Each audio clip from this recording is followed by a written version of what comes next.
O revalida, né? A parte da tarde é uma prova discursiva. Então, nessa prova objetiva, a gente faz 100 questões. E o que é o nosso treinamento aqui?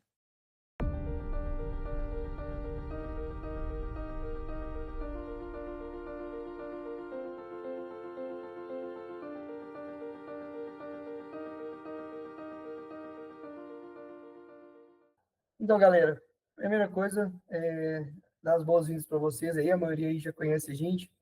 Prazer estar com vocês aqui de novo, no nosso curso. O Passaporte Revalida, agora com nova cara, né? A nossa plataforma já. A plataforma tem as aulas curtas, as aulas grandes. Então, você tem aquelas aulas mais resumidas do tema, com as palavras-chave, como a gente treinou várias vezes. É, e agora eu estou tendo o prazer de estar testando toda essa teoria do Revalida que a gente teve na prática clínica mesmo. Teve situações onde eu já brinquei várias vezes, quando a gente estava discutindo situação de hepatite, eu falava, galera, TGO de álcool, né? Aí chegava aquele paciente cirrótico, ictérico, e lá a gente pediu TJ, TGP, fosfatacilina e tudo, e batata, batia lá, TGO muito mais alto do que os outros. E eu consigo ver isso, que não só no INEP, mas na vida também, isso ajuda bastante aí, essas dicas que a gente dá. Anemia, né? A gente teve bastante uma aula de anemia aí, acho que foi uma das aulas assim que a galera mais comentou depois, pós-aula, que gerou uma grande repercussão, onde que todo mundo falava, nossa, Gustavo, agora eu aprendi anemia, agora eu aprendi anemia. Assim, já não é bem gratificante escutar essas coisas também. A gente tem um objetivo do nosso curso, preparar para o Revalida, o INEP. Né? A cara do passaporte Revalida é o INEP. Eu sempre falo que a porta de entrada INEP é a porta de entrada que depende da gente. A gente tem advogados aí, mais médicos e outras situações que a gente fica sonhando com ela que aconteça, e Deus abençoe que aconteça também, nada contra, mas isso começa a frear a gente e deixar a gente ou mais aflito porque as coisas não acontecem. E eu falo isso muito por mim, que eu não consegui mais médico na época, fiquei bem aflito, mas continuei estudando, mas aquilo realmente mexeu comigo.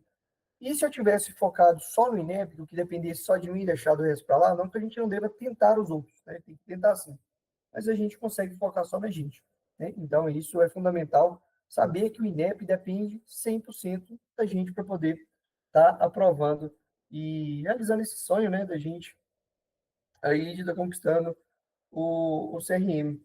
O Revalida, né? A gente sabe que o Revalida, eles são... vamos dividir em 3 etapas, assim fica mais fácil. A gente tem o primeiro dia, que é prova objetiva, né? A parte da tarde é uma prova discursiva. Então, nessa prova objetiva, a gente faz 100 questões. E o que é o nosso treinamento aqui? Fazer questões com 1 minuto.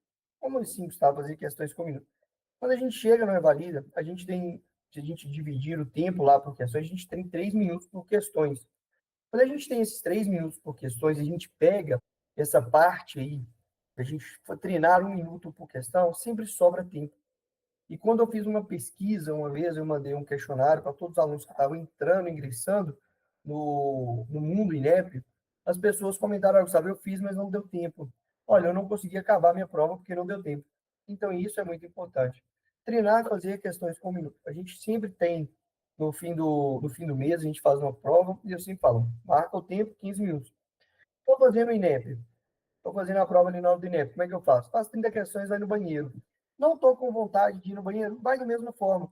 Quando você volta para fazer sua prova, né, depois que você vai no banheiro e volta, você volta com a cabeça mais livre. Né, a cabeça já está melhor, você consegue pensar e raciocinar melhor. Então, essa preparação de fazer questões por minuto, fazer bastante questões, isso te prepara para na hora do INEP você estar conseguindo. Essa parte objetiva. Outra coisa da parte objetiva, ter macete. Como assim? Saber as palavras-chave. Né? A gente comentou aí da anemia, a gente tem povos hipersegmentados, já caiu várias vezes no INEP, e era só procurar ali relacionado a B12, né? Anemia por falta de B12. Sempre estava ali alguma coisa relacionada e a gente conseguia acertar. E assim, vários outros macetes, como a gente falou, né, do TGO aqui, o TGP, que sempre faz a gente direcionar se é uma hepatite viral ou uma hepatite química, né, ou por álcool, ou por algum fármaco. E essas palavras-chave que a gente traz em todos os temas, na sua grande maioria, Isso faz a gente poder acelerar aí, conseguir fazer a prova mais rápido e aumentar o número de acertos. Outra coisa da prova objetiva, fazer as questões mais fáceis primeiro. Faço todas as fáceis porque eu não posso perder questão fácil.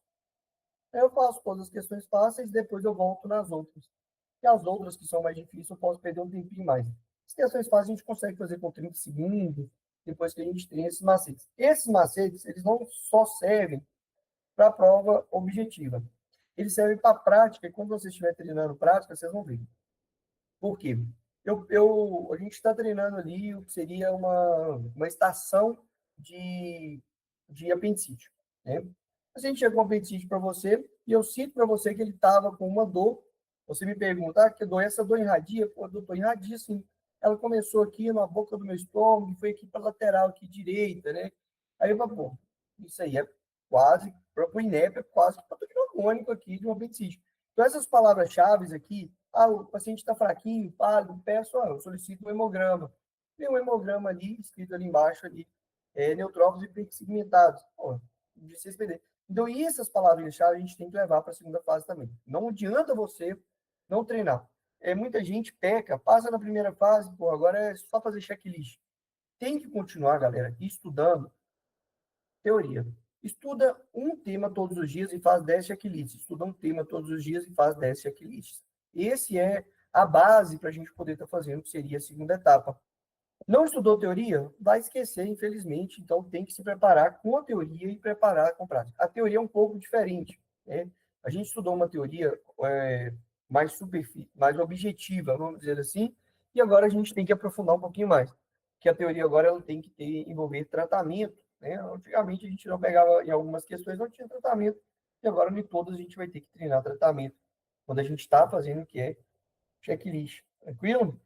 A gente sabe que o Evalida, a taxa de aprovação gera em torno da primeira etapa uns 15%, né? Da primeira 15%, então são 30% aí dos 15 da primeira e os 15 da segunda, fazer uma conta aqui meio estranha, mas é muito pouco, né?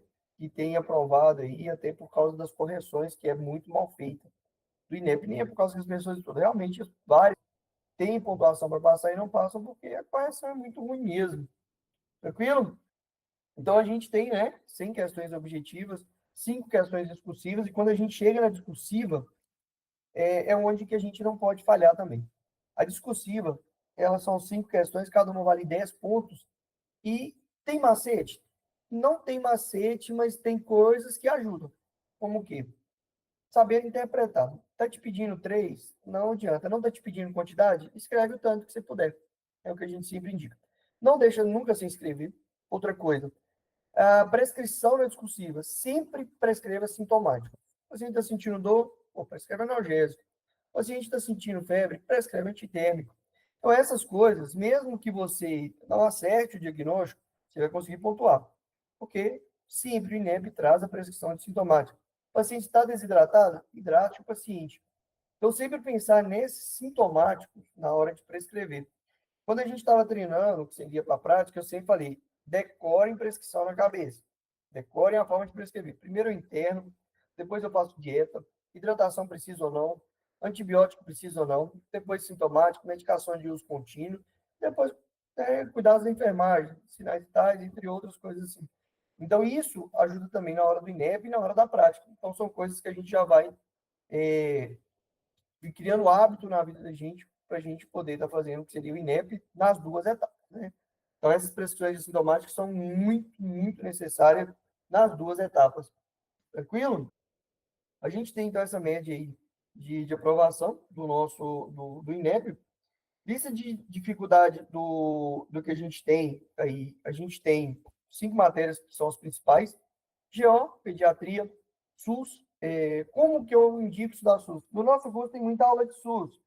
Tem preenchimento de DO, que a gente fez aí por último. Tem, o que mais que a gente já fez sobre o SUS aí? Várias matérias sobre o SUS. Porém, o que eu indico? Uma semaninha de SUS, galera. Pega uma semana final e só SUS, né? E aprenda o SUS, diretrizes, princípios do SUS, equidade, integralidade. Isso aí a gente bateu na tecla. Outra coisa, tem que decorar SUS? Não. A gente tem que aprender. Sempre que você for ler uma questão do SUS, procure ver se não tem algum princípio ali do SUS em uma questão que provavelmente aquela está certa. Então, aprender equidade, aprender integralidade, aprender universalidade, aprender tudo isso ajuda muito, muito para responder a questão do SUS. Diversas vezes, fazendo questão de vacina, de outra, a gente sempre falava assim, e aí, você está vendo algum princípio do SUS? A gente olhava lá e falava, não, realmente aqui tem um princípio do SUS, que era até a gente respeitar a cultural, né, a cultura do índio ali, da pessoa, sobre a tinta de nanquim mesmo, que já teve competência cultural aqui. E isso é muito importante do SUS e é meio que a base mesmo, é onde que foi fundado o SUS, foi em cima dos seus princípios. E o INEP, ele explora muito isso. Cirurgia. Cirurgia tem que aprender, é uma matéria que cai bastante, e é o básico do básico, e vem caindo muito pediatria junto com cirurgia, né? Eles misturam muito os dois. Pediatria, né? São questões batidas de todo ano, icterícia já, a gente fazer o que seria a pericultura, o gineco-obstetra também cai todo ano matéria, é a matéria que não tem como não saber, e clínica. Aí a clínica é aquela clínica que pega tudo, pega um pouco de oftalmo, e é sempre lavar o olho, lavar, cai o corpo estranho. Ou lava o olho, manda para o oftalmo, né? Acho que a gente sempre viu isso daí. Ortopedia sempre cai, o que seria sobre criança também mistura muito, que a gente estudou bastante. O ATLS, né? ATLS, a CLS também cai bastante. E aprender a interpretar eletro. Quando a gente fala de eletro, a gente sempre tem que saber arritmia e infarto. Isso aí a gente bateu na tecla várias vezes sobre arritmia e infarto. E bloqueios também cai um pouco menos, né? As bradicardias aí, mas também cai bastante. Mas mais arritmia mesmo que cai. Outra coisa, o cara tem arritmia, tem mais de 48 horas, tem menos de 48 horas. Ele tem alguma descompensação? Ele está hipotenso? Né? Ele tem dor precordial? Ele tem alteração do nível de consciência? Pô, tem cardioverter, né? Então, isso a gente viu que era batata. Gustavo, tem mais de 48 horas, não tem nenhum D. Eu vou fazer o Medarona, ou eu vou fazer controle de frequência cardíaca ou de ritmo. Então, isso, para a vida e para a prova, para a prática, ou para a discursiva, ou para a objetiva, a gente sabe que o INEP ele tem a preferência de controle de frequência. Ele não quer controlar ritmo, ele quer controlar a frequência. A não ser que o paciente chegue descompensado, né, com hipotensão, com alteração do nível de consciência, ou com dor precordial. Mesmo aquele paciente que está com pressão excelente, com frequência boa, ele está ritmo, menos de 48 horas, mas ele tem uma dor precordial, a gente tem que cardioverter esse paciente. E essas macetes, assim, com a cardio, com a pediatria e com os outros, até a pediatria gosta de cair muito o que seria vacina, né? E quando a gente trazia vacina aqui, a gente trouxe vários mnemônicos, né, para a gente decorar. O Bravo 34, né, que era para não fazer imunodeprimidos em gestante, esse aí acho que era que já despencou, né, Vale, esse Bravo 34. Tem que ter ele memorizado? Tem. Por quê? Se a gente pegar uma questão de pediatria ou de preventivo, na prática, pode cair para você, para você. Não, qual vacina você não pode fazer nessa criança? O Bravo 34 tem que estar na ponta da língua, para você não esquecer de nenhuma vacina que não pode fazer, nem na imunodeprimido e nem na gestantes. Então, essas coisas, elas vão te ajudar, tanto na prática, quanto na discursiva, quanto na objetiva, né, de vacina. São coisas que tem que treinar. Tem que treinar e tem que estar na ponta da língua, escrever várias vezes. Tranquilo? O nosso curso, né, ele tem o que seria as videoaulas todas gravadas. A galera que já participou do curso ao vivo, são essas aulas ao vivo, porém essas aulas editadas agora. E todo o suporte técnico foi feito aí para dar melhorança. E ele vai ter aquele finalzinho também de aula prática, aí mais de 80% da teoria nossa tem a prática no final, como fazer aquela estação prática no final e como melhorar naquela estação. Tranquilo? E aí, quem tiver hoje aí, a gente vai dar o que seria um desconto, viu? Vai ter um cupom de desconto aí, tranquilo? A gente vai estar pegando todos os macetes e fazendo prática também. A gente vai treinar bastante checklist, treinar bastante questões aí durante o tema. Lembrando que a plataforma, ela já tem de cada tema, ela já tem todas as questões para você estar fazendo e treinando. Então, fez um tema, a gente tem todos ali. Por enquanto, ela está dividida por módulos, mano. São mais de 200 aulas, 100 aulas aí grandes e mais de 100 aulas pequenas também. E aquelas aulinhas de 10 minutos, 5 minutos ali, para você pegar só o necessário mesmo, aquele que a gente precisa para o finalzinho mesmo, de rever aquilo antes de estar entrando, que seria para fazer a prova do INEP. Tranquilo? Então, você tem habilitado aí também para o exame prático? Ô Luiz, no final de 80% das aulas, a gente tem o que seria um checklist sobre o tema. No final da aula teórica de apendicite, tem um checklist de apendicite. No final da aula teórica de anemia, tem um checklist de anemia. Então, você Isso. consegue ver como que você teria que fazer esse checklist. E a gente dispõe também um PDF onde ensina o método, que é o Simplivac. O que é o Simplivac? Simplivac, cada letra significa uma coisa. O S de sintomático, né? Então, eu ensino. Cheguei na aula prática. Como é que eu faço? Olha, boa tarde, meu nome é Gustavo, eu sou médico candidato à revalidação. Isso aí a gente ensina em todas as aulas, né? Me apresentei para a câmera, mostrei o meu crachá, volto para minha mesa, vou ler o meu checklist. Cheguei para ler o checklist, leio o checklist, né? E eu ensino os macetes ali do checklist para você não esquecer, porque terminei de fazer isso, revejo o meu checklist. Terminei de fazer isso, revejo o meu checklist.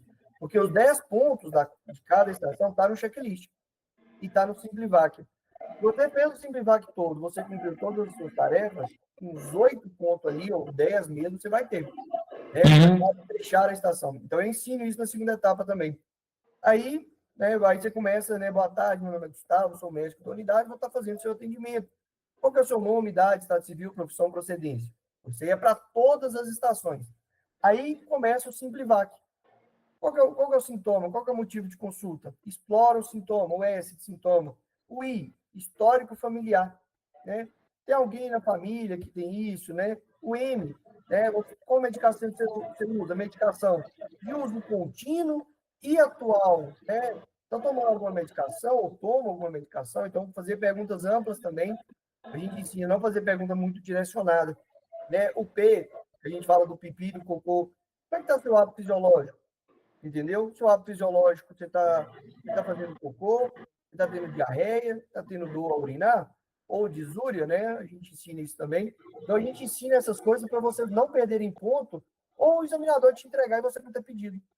E graças a Deus, essa segunda fase a gente teve, quem fez com a gente aí, segunda foi mais de 50% de aprovados com a segunda etapa. Galera, e tem uma coisa muito boa nessa plataforma nossa, que é o seguinte: você tem 7 dias para você ver se você gosta ou não do produto. Então, qualquer coisa, vocês podem mandar mensagem para mim ou para o Gabriel no WhatsApp, qualquer dúvida que vocês tiverem. Gente, vocês ficam com Deus, tudo de bom. Fala galera, boa tarde, tudo beleza? Então galera, passando aqui para não só para recomendar o curso do Gustavo, o Passaporte que Valida, mas também para agradecer, que uma experiência própria minha me ajudou muito, muito. Que desde o meu primeiro dia de estudo, quando eu comecei realmente mesmo, a primeira aula pro Revalida que eu assisti foi do curso do Gustavo, com o mesmo estilo de aula, que cara, é muito bom, muito bom. Que é o ritmo dele de dar aula, fazer as questões, explicar a questão, e o mais importante que é direcionado ao Revalida, que tem várias questões que tem uns pontinhos-chave, que só da gente ver já consegue matar a questão e já partir para outra, que realmente o tempo passa muito rápido, são 100 questões ali que cansa e passa muito rápido. E, infelizmente, tem os erros do INEP, que, igual na minha sala, nesses casos eu anotava o tempo no quadro, né, com pincel, conforme ia passando o tempo eles iam apagando. Infelizmente, deram a proeza de errar. Eles embananaram com o relógio lá, com o tempo, e apagaram os números errados, e ficamos com 1h30 quase de prova a menos. Graças a Deus eu tive a sorte que estava acostumado já a fazer bastante questão. Ele sempre tocava na tecla com a gente, Gustavo. Questão, galera, questão.